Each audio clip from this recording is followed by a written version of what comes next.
Hello, everyone. I'm Eric D'Souza, and we are continuing our series of speaking with Crime Writers of Canada members who have been shortlisted for an Awards of Excellence. I am very happy today to be speaking to Jaima Fixsen. Hi, Jaima. How are you? I'm great, but it's great to talk to you today, Eric. Thanks. We are talking to Jaima because she has been nominated for the Miller Martin Award for Best Crime Novel, sponsored by the Boreal Benefactor, with a prize of $1,000 for her novel, The Specimen, published by Poison Pen Press. A little bit about Jaima. She is a USA Today and international best-selling author living and writing in Edmonton, Alberta. Her novel, The Girl in His Shadow, co-authored under the pen name Audrey Blake, was selected for the Libby's 2022 Big Library Read. Her books have been translated in 8 languages. Jaima studied occupational therapy at the University of Alberta. Her classes there on human autonomy and healthcare ethics began a long-time fascination with medical history, which often figures into her novels. She loves history, snow, reading, snow, and spending as much time as possible in the Canadian Rockies. Jaima, I was on your website, and the first thing I see on your homepage in large font to describe yourself, you say moody, wordy, bookish, nerdy. Is that really accurate? Yeah, I mean, the moody on the website maybe is like gothic, but my family would be like, yeah, she's super moody. And like I'm really nerdy. I always have been. Like, I remember weird facts. I care inordinately about weird facts. You know, it doesn't make you great at parties. I think that makes you super great at parties. You can That's pull very it. kind. Are you on a trivia team? I was on a champion trivia team in grade 9. My name is on the trophy at my junior high for our team. My See, I team can. won in grade 8, 9, 11, and 12. Wow. Yeah. Um, Just ask me that forever, and I can't tell you how absurdly proud I am of that. I don't want to put you on the spot. I'm making an assumption, but just because you say you're nerdy doesn't mean you can't be hockey. So I'm hoping you're an Oilers fan. Could I add that I to your list? Yeah, yeah. True blue, true blue. I was born in Edmonton, grew up in Calgary, and moved back to Edmonton for university. There's no OT program at the U of C. Uh, and Yeah, so always been an Oilers fan. I'm so naturally right now it's uh, May 15th. Like, I was up super late. I'm so tired. The longer these playoffs go, the more my sleep deficit gets, and I don't want them to go. That said, any Mm. Canadian team in the playoffs, I want to just go as far as they can go. So we watched the Leafs game last night as well. I don't want to alienate half our audience. So go, Leafs, go. Go Leafs, go! Uh, Also on your website, it says you've been traditionally publishing STEMinist novels and crime fiction. I had a feeling what STEMinist is. I looked it up to be sure, but could you tell us what it is? So women in science, technology, engineering, and medicine. Um, like, it has often been harder for women to uh, get through the doorways in those fields, and there's just so many incredible stories of women in those fields that I just feel naturally drawn to. Um, is it harder then to write historical stories? Because only No, because they've been neglected from those fields for so long. I mean, I have a few thoughts about this. Um, Here's the right platform. you know, like, I think there's lots of problems in our world today. And, I don't want to be a downer, but there's lots. Often they seem really unfixable. I think one of the longest standing problems in like the story of humanity has been the repression and mistreatment of women. And yet we have seen radical changes in so many cultures and in so many places in the world, really within the last 200 years. And so for me, when I look at how much things have changed, so we wrote a story about an aspiring female surgeon in Victorian London. And for her, the idea of a woman being a surgeon in London was impossible. Like it had never been done. Mhm. And now today, well, of course, that's not weird. Why, it isn't weird. It's very common. And so personally, I find hope in the knowledge that like we made such big changes there that they don't seem so big anymore. So collectively, we can do other things because we've already done it. Mm. So that's Uh, a little heavy and a little philosophical, but I mean, that's really why I wanted to write that particular story. I'm glad you did. Well, let's go back to Edinburgh then in 1826, 200 years ago. Um, you, your fascination with medical history obviously influences the plot for the specimen. Um, in your blurb of your book, it says that it was based on true crimes. So, can you tell us about the true crimes and how it influenced the plot of your story? Yeah. So the Burke and Hare murders are pretty well known. If you've traveled to Edinburgh, or you've for sure heard about them. Um, Burke and Hare were two uh,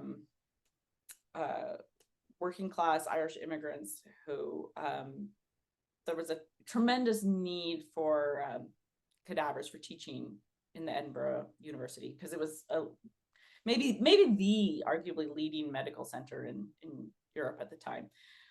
So bodies were coming, they're being shipped from Liverpool and all these places just because there was not enough to meet demand. So body stealing from the graveyards was really common. People were really worried about it because they had all kinds of feelings about that morally and ethically because of religious mores. Burke and Hare just decided they'd skip the middleman and started killing people to get bodies. And, they really, they killed a lot of vulnerable people that, it took a while for society to notice. But the thing that has always interested me about this case was how complicit the medical fraternity was, because, if you read the history, they sold all the bodies of their victims to one doctor named Robert Knox. And, there's evidence that they brought bodies to him that were still warm. They were just bringing so many so regularly. They brought the body of a sex worker who one of Dr. Knox's assistants recognized. They brought the body of a well-known person with intellectual disabilities. And Dr. Knox kept that body for 6 months until the search for him by his family members died down. So then 6 months he brought the body out for demonstration after removing the feet, which had a recognizable physical deformity. So he knew. He Wow. had to have known. But he I was have to admit, never even called to testify at the trial. wow. The profession really closed ranks because they were all complicit in this illegal trade.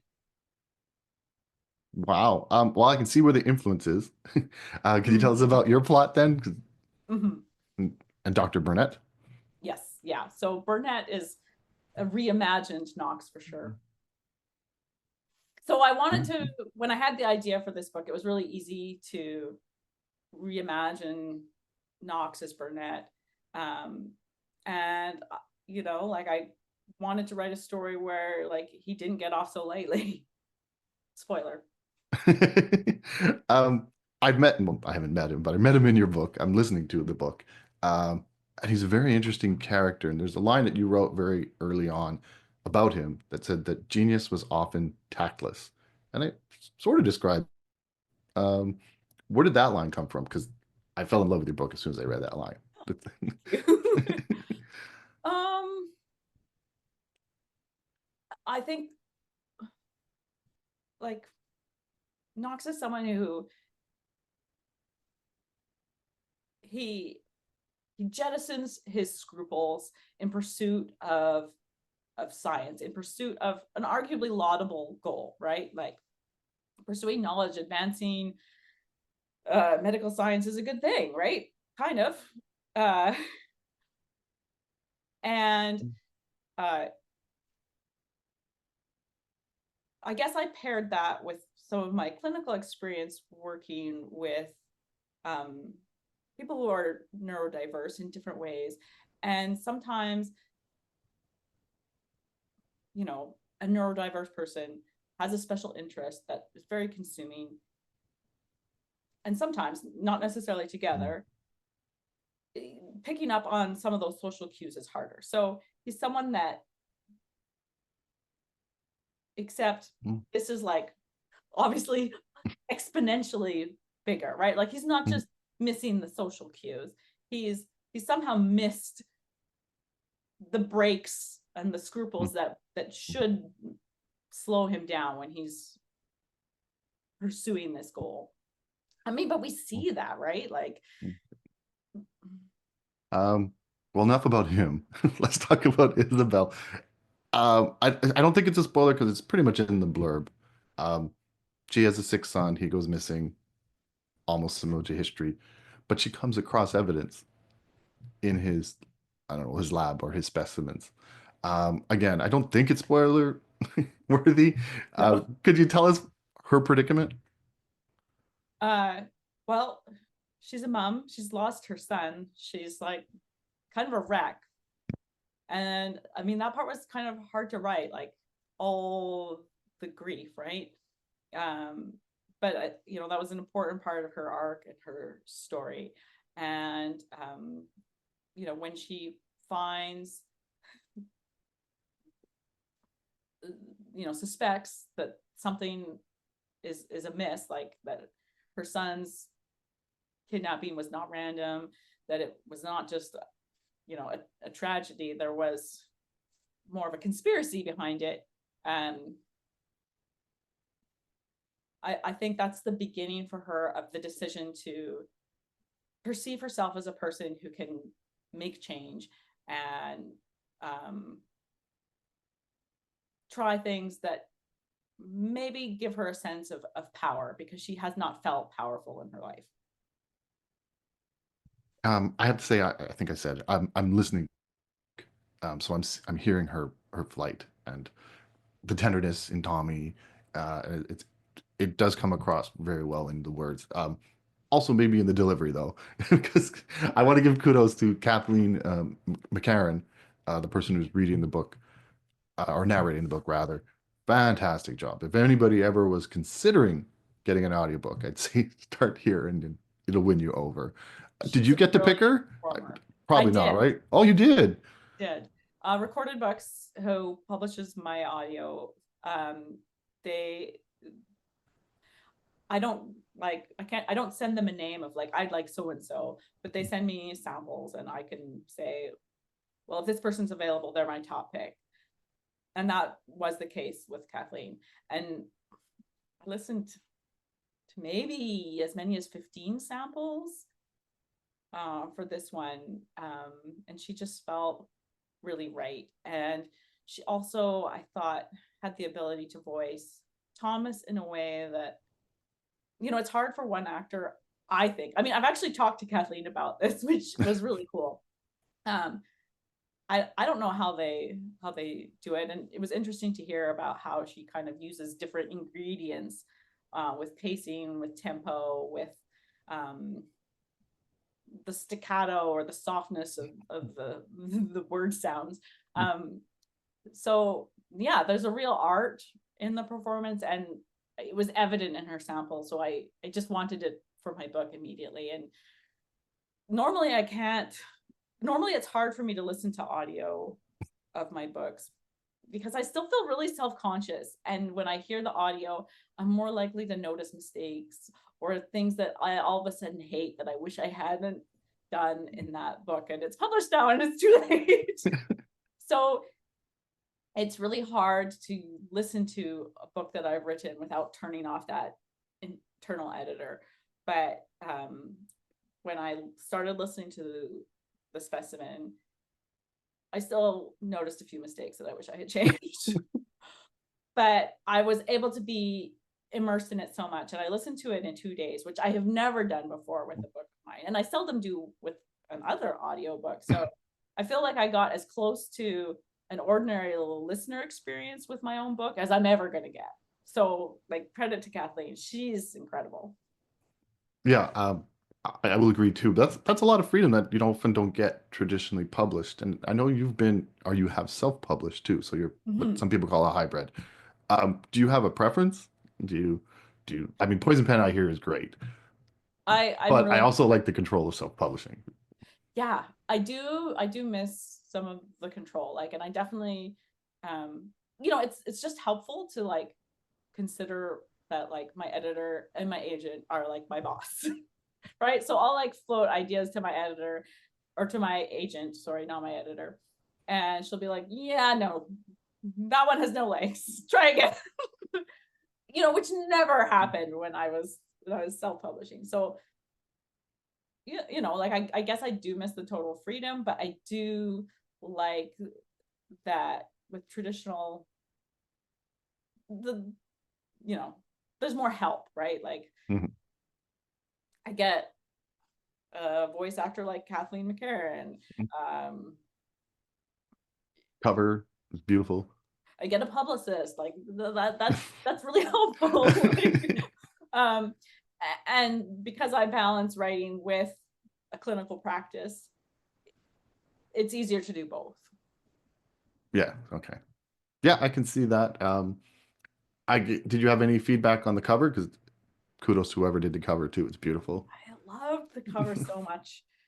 Um, there was only like a couple things because they came up with this and I thought it was brilliant. So the only change that I suggested was I wanted like, well, I don't know. If you really want the full story, I had always imagined the book would have an anatomical heart on the cover, but I had always envisioned it being like a true anatomical drawing.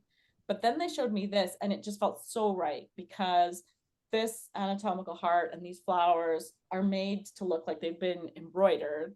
And that was so powerful to me because it brought the imagery into the feminine world of the protagonist Isabel instead of for the time, masculine world of Burnett and his colleagues. So that was an immediate like, oh yes, that's brilliant. I didn't think of it. Thank you. Thank you. I think it was Heather.